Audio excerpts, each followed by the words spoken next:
Hello everyone and welcome back to the channel. Today we're going to be exploring this mine right here. Now if you watched one of my most recent videos where I was doing some prospecting, I came across this at the end of the day. Didn't have the proper equipment to explore it, but now I do. It's a perfect day to explore this mine because outside it's really hot and really windy. We're going to be a nice, cool, dark mine tunnel here. And we're going to explore the whole thing, all the way to the end. So stick around, I hope you enjoyed this video. As you can see, it's quite windy today. And this mine is right next to this access road. If you're not paying attention, you'll miss it. I actually drove right past it while I was looking for it. I went too far, I had to come back. And this is a mine located in Idaho. And this rock here is the Belt Supergroup, which is meta-sedimentary rock. It's mostly sedimentary rock. And this formation that we're going to be going into, all this host rock around me, this is Pritchard Formation. And this mine, I'm not quite sure how old it is, and I forgot the name of it. But there were some veins that they were interested in. And while they're mining this, they cut into a couple veins, as well as some igneous rock, which I cannot remember the name. It's like nethiolite or something? Something along that. I'll put the word actually at the bottom here. While trying to do some research on this mine, I actually found a document that has a hand-drawn map of this tunnel. So the tunnel goes all the way down, splits in two before shortly ending. And it's about 800 feet long, just a little over 800 feet, I would say, looking at the map scale. So let's start heading down here. And unfortunately, I forgot my headlamp, but luckily, I still have a flashlight that I had packed. So that's what we're going to use to light our way. As you can see, there's some graffiti people left in here. Run. But let us begin. So the host rock here, like I said, is Pritchard Formation, Belt Supergroup, and it's sedimentary rock. It's argillite. So, of course, the sedimentary rock, it pancakes. You get the layer effect, one layer after another from it being deposited. So as we go through, you can see that the rock here is slightly tilted. It has some dipping to it. As you can see right there, it's slanting off that direction. So as we walk deeper into the mine, that means we're going to be going kind of younger in time because the bottom layer here is older than the top layer. And as we walk, the layers are going to disappear into the floor here, which means as we go down this tunnel, we're going to be getting younger in age when it comes to this sedimentary rock. As you can see, there's still ties for the railroad, not the railroad, the minecart track. They're still in here, so they removed the iron. If there's time today, there's apparently a couple other adits in the area that I might try to find and check out. Now some history, geologic history on the Belt Supergroup.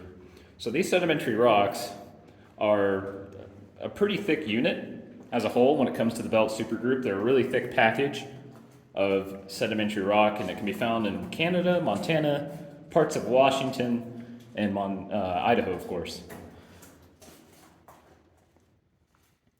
Now they believe these deposits were deposited, of course, in a basin, so kind of think of something like the Gulf of Mexico. And over time, that basin got filled with a really deep package of sedimentary rock.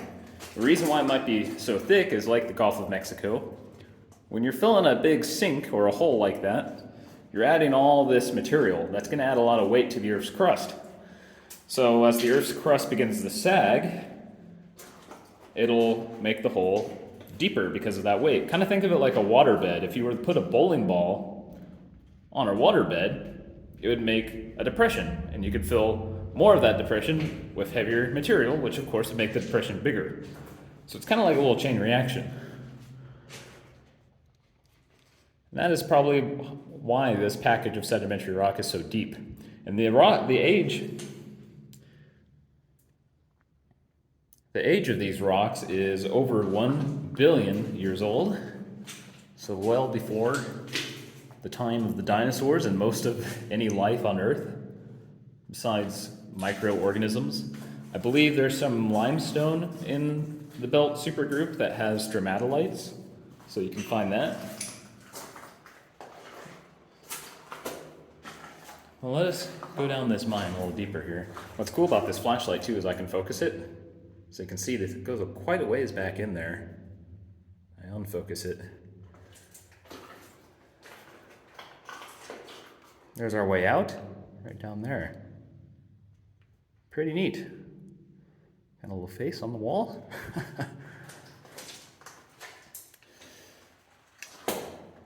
But as I was saying, this formation that we're going through is known as the Pritchard Formation, which is, I believe, the lowermost unit of the belt supergroup. So this is the deepest material that you can find. And they split up the Pritchard into different groups as well. There's the lower and upper Pritchard, and then it gets more complicated from there as they divide it up. What you can find in the Pritchard Formation as well, I don't think we'll see any here, although actually there's some mafic dikes I'm interested in that cut through this mine. See if we can spot those. There's some mafic material, like mafic sills, that go through the Pritchard. And they believe that could be the sign of a rifting or a divide up of the eventual basin. So it could have been a rift basin that this was deposited in as well. I think there's a couple ideas. We've got some drill holes in the rock. There might be a fault line or two we cut through as well in this mine, but I'm not sure.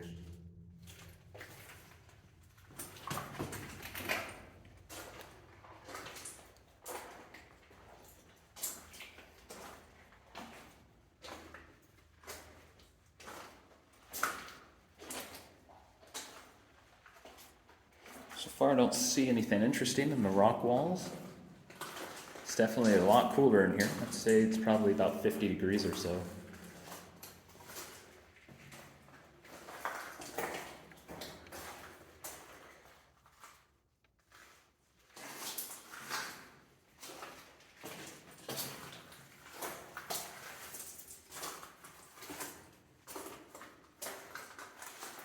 Now this mine, I want to say, was a lead and zinc and maybe a silver.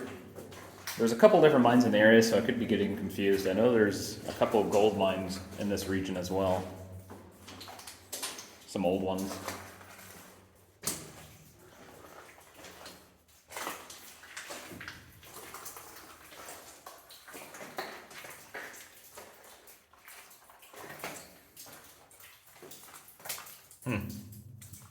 Bigfoot's been in here. Some water dripping from the ceiling. Ooh, that's cold water.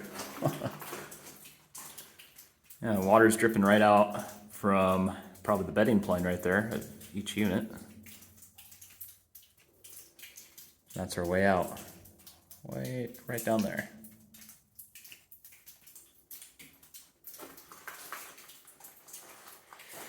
That was that a pipe? That's a stick, actually. Someone brought a stick in here. There we go, we can see some of the layers again. Ceiling gets a little low right here.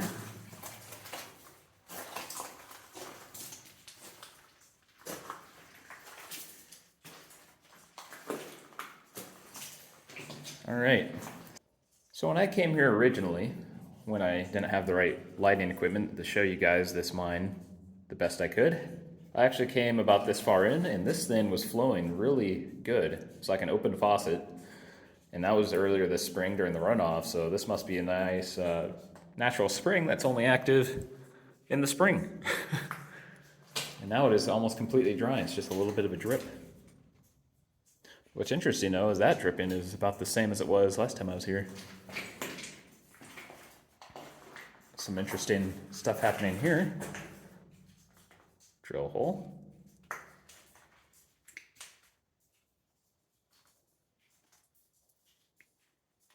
It's kind of trippy being in a mine like this.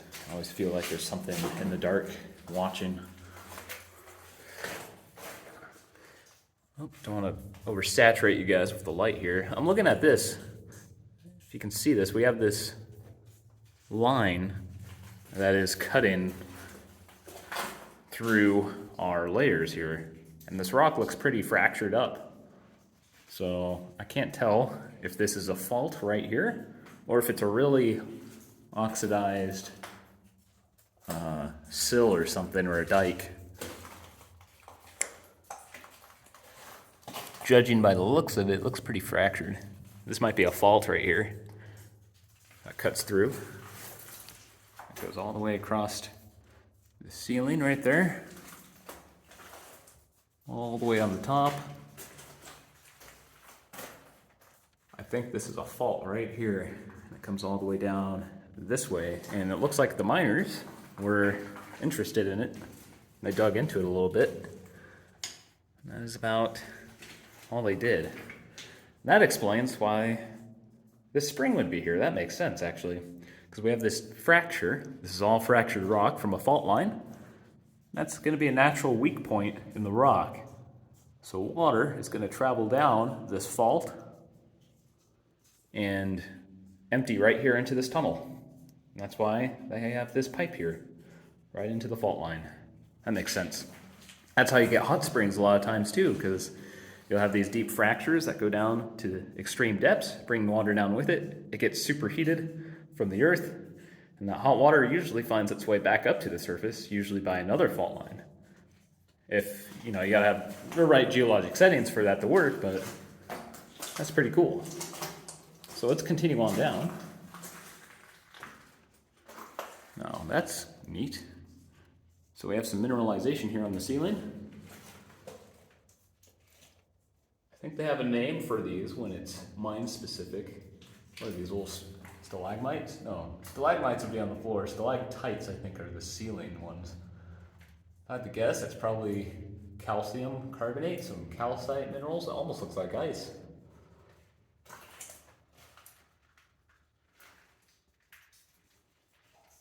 Hopefully I'm not oversaturating this flashlight here. You can see my breath once in a while. It's kind of chilly in here.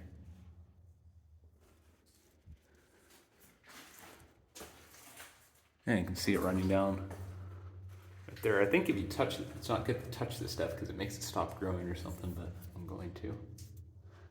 Yeah, it's pretty hard. It's definitely not ice. Got a long ways to go. Had to switch hands. Holding the camera gets a little tiresome after a while.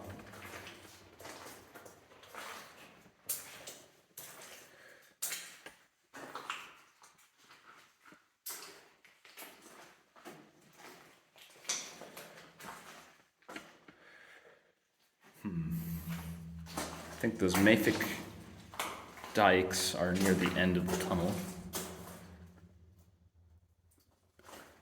Got some nice reverb in here.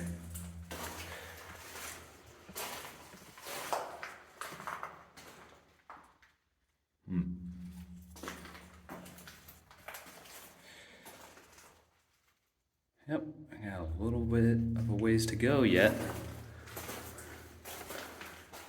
There's another drill hole right there.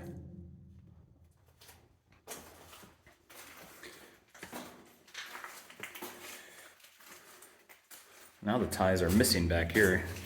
There's only depressions where they used to be. Some more graffiti.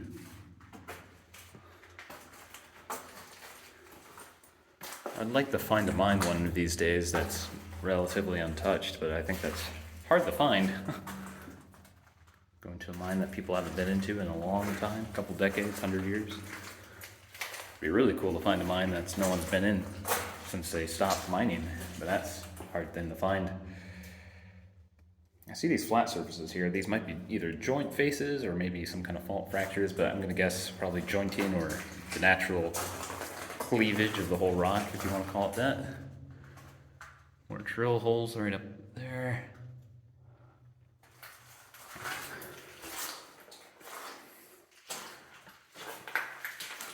It smells a little musty in here.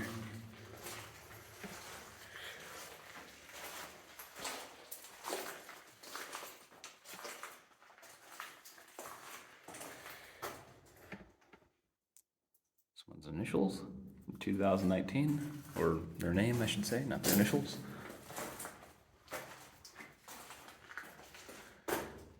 Oh, I think we're getting close to the split, unless this is just another room that opens up. Lots of oxidation here.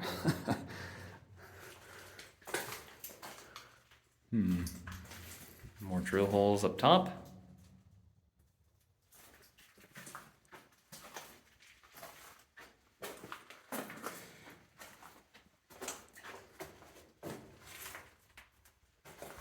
Really oxidized looking material here.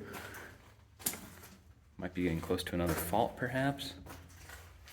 Just felt like something bit me on the back of my leg. Car just drove by. Don't know if you heard that rumble. Kind of sounds like an earthquake sometimes. Yep, this is our split right here. We can go that way. A little flooded. We can go down that way. Overall, ends to, both places will end to a dead end. Here we go. Here's our quartz veins right here. If you can see those. One there, one there. So somewhere we should have those mafic dikes that I'm interested in. Oh, it looks like right here is the one. I believe. Kind of looks like it.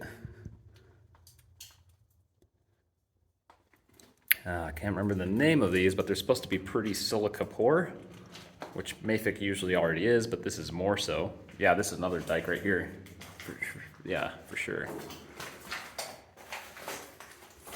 So we got this mafic dike, and then you got the quartz vein that's running right next to it.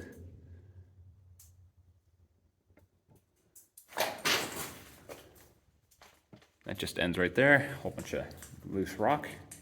Maybe we'll look through that in a second. Another vein. Now it almost looks like we got pyrite right there. You see that shiny right there.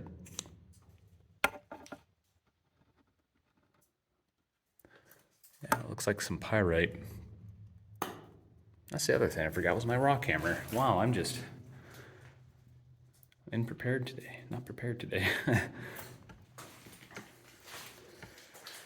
All right, so we're at the split.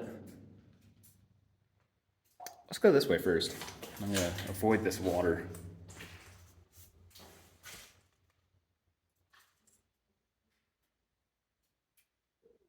It's always my kind of big fear when I explore these mines.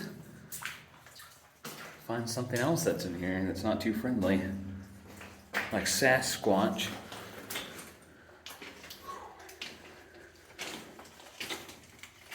Yeah, I don't think this one goes that far.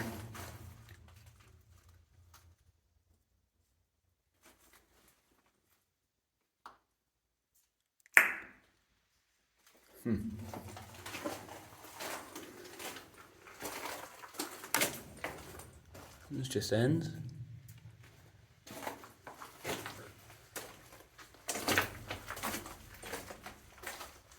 This is the end of the road here.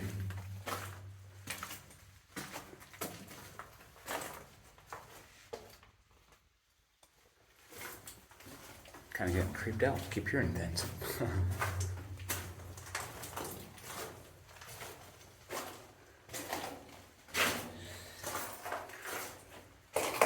Some graffiti, and that's that.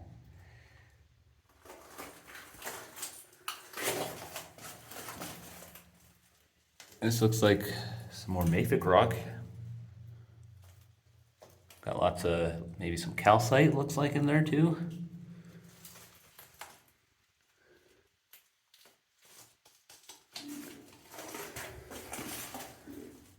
Yeah.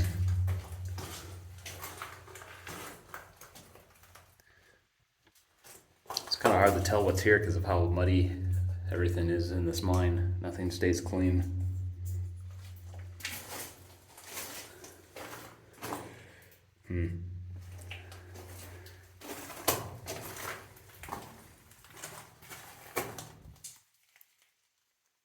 There's some shiny minerals in this right here.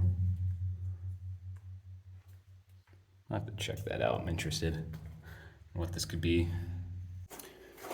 All right, so looking at this rock closer, I thought was pyrite. It was actually my flashlight giving it more of a golden flake than it actually is. I believe it's actually biotite. That's what it is. So this is our igneous rock here.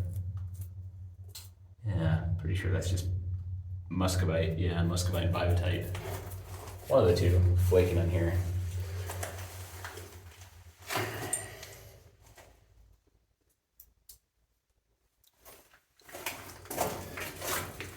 Collected a little sample of it here. Yeah. All right, let's continue on down this dark tunnel. All right, so that's the tunnel we just checked out. Let's go down this one. This one should be a little less flooded, I hope. Can't tell if my light's getting weaker. I think it is. It's got fresh batteries in it too. Well, that's an unfortunate circumstance.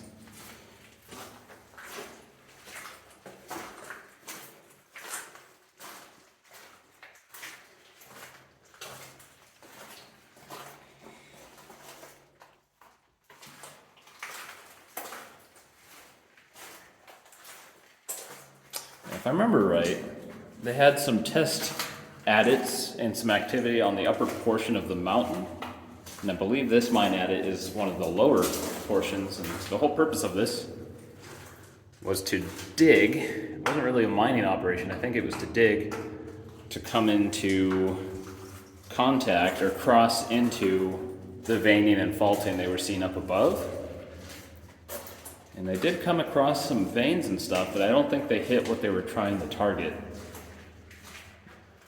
And if I remember, I think what happened was they discovered the fault later on, and it made them realize that the fault would have moved their target veining that they were chasing, I think, deeper, which means they would have to dig even more. And then after that, obviously the mine didn't lead up to much of anything. I could be wrong on my information, but I believe that's what I read for this mine. Or I could be talking about a completely different one. There's some of the ties. We're back into the ties again. They only removed them out of that one section apparently. Or someone else did. I mean, anyone can come in here.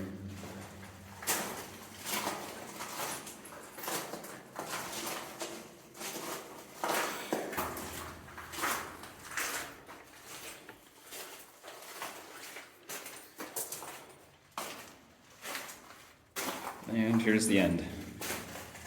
We got big sheets of metal. Not sure what that was used for. There's another sheet of metal. A whole bunch of drill holes. And that's that. That's as far as she goes. Is there anything on the other side of this? Nope. Anything interesting? Not really. A whole bunch of people's names on the wall. Let's see, we've still got the bedding here.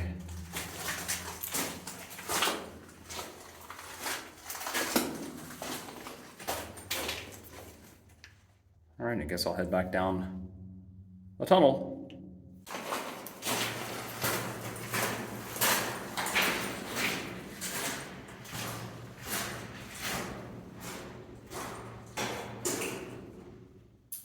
Wow. Nice.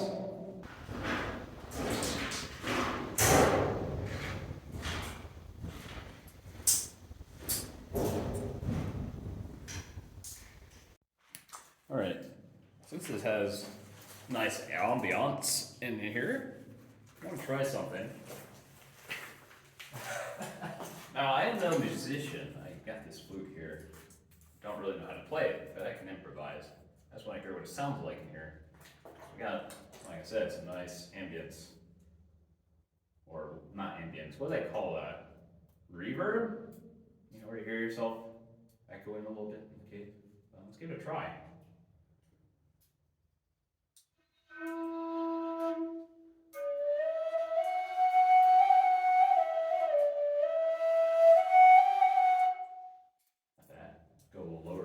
inside.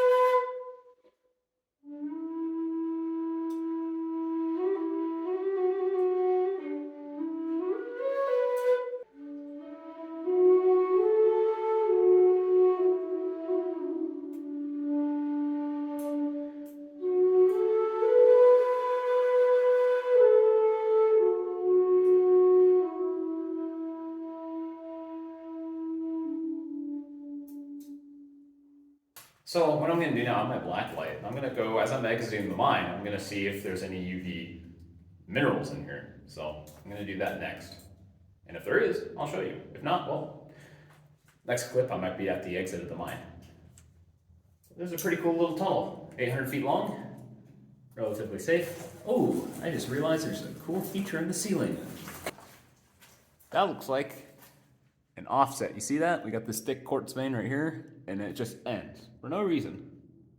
And then it begins again, and you can see we have this vein that's kind of trailing off into that. I think there's a fault here, right in the ceiling. It's kind of hard to tell. I think we have a fault. If it is, it'd be right about here. There's a lot of fractured looking rock, but it's kind of hard to tell. Maybe it's not a fault. Maybe it's a joint in the ceiling that the vein was following, because even here too, look at that. Top of that vein just ends as well. It cuts down this way, along this side.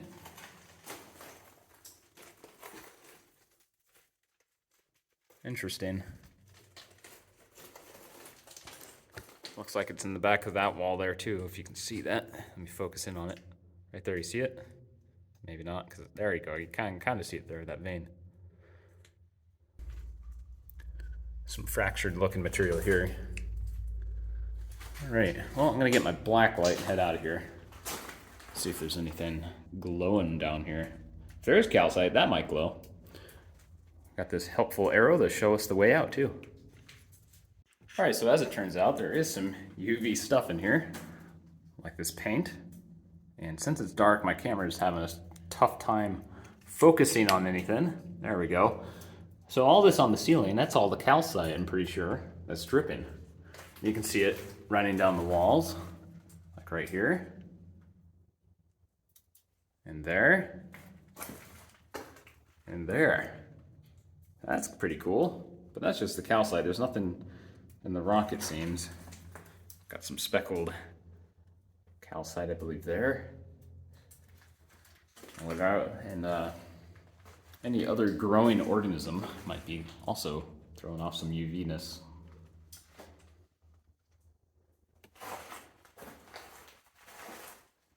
Pretty neat. The veins themselves, is there anything in the veins? No, not really.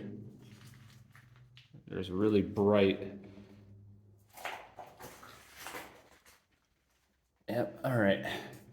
Well, I'm gonna keep on using this light as I walk out here, and if anything interesting pops up, I'll show you. Now, you're probably not gonna notice this on the camera. I forgot what this is called, but when I put this UV light on this calcite here, car just went by. But when I put on this calcite and I turn it off, it will glow and slowly dim on its own. So watch this. I'm gonna turn the light off. You can't see it, but it's still glowing. Light back on, get a little closer. I'm gonna turn off. That's cool. I forgot what that's called, the process. If any of you have ever been to Lewis and Clark Caverns, there's a similar mineral, I believe, in that cave that the tour guides were showing off. They would turn off their lights and it would continue to glow. But I don't think they used UV lights. I think they just used their regular flashlights, and it would still put off light, but it was a lot quicker diminishing. It would only last like a second or two, and then it was out. Wow, this stuff keeps on glowing for quite a while, like that. Yeah, you can't see, but I can still. That's really cool. Some more. I'm gonna light all this up as much as I can. I think it's whatever it is about the UV energy.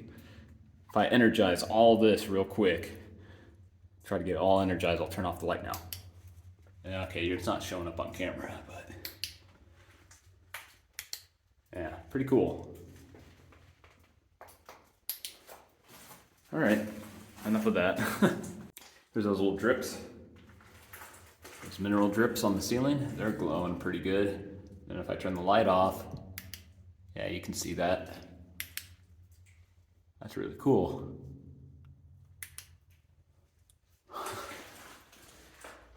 Yeah, they're still glowing too, you just can't see it on the camera.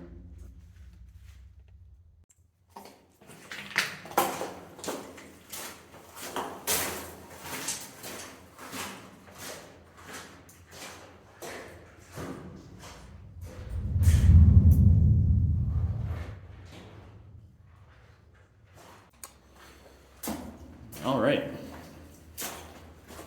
enough messing around in the mine. Ooh, you can feel that warmth coming back. Forgot how cold it is in here. It actually feels good to be back into some heat. There's been lots of traffic on this road today. As you can see, we're back.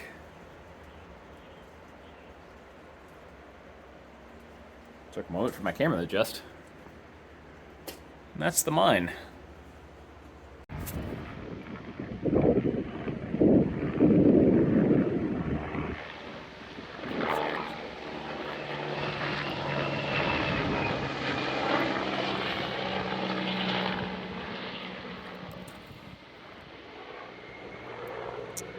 Now that I'm back in daylight, here's a look at that mafic rock in the light of day.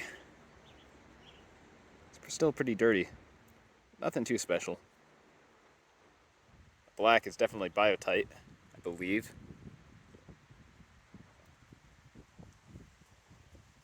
Could be some kind of amphibole mineral as well, like hornblende. Yeah, they definitely got fire up here somewhere. It's a fire helicopter. So, this will conclude the video. I hope you all enjoyed the tour of this mine. It's pretty cool. And I hope to get another video up here, hopefully soon. In the meantime, you all take care. I'll see you all in the next video.